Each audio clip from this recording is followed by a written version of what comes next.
පාසල් පද්ධතිය ඇතුලේ ළමයින්ට තමන්ගේ හනිමොන් එක යන්න තමයි ආණ්ඩුව කෙටුම්පත් සකසන්නේ.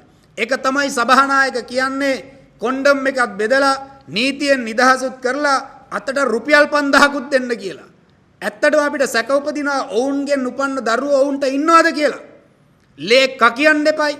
තමන්ගේ දරුවෙක් විනාශ වෙනවා කියලා දැනුණාම ඒ නිසා මේ පාලක පැලැන්තියට සකීය ලේන් උපන්න දරුවන් ඉන්නවද කියන ප්‍රශ්නේ අපිට පැන නගිනවා. පක්ෂ විපක්ෂ ඔක්කොම එකයි කියන එක දොළවත්තලාගේ එදා භූමිකාවෙන් රනිල්ලගේ එදා භූමිකාවෙන් ඉතාම පැහැදිලිව පෙනෙනවා. බල ඔක්කොම එකතු වෙලා හදපු ඒ මජර තක්කඩි ක්‍රමය තමයි මේ.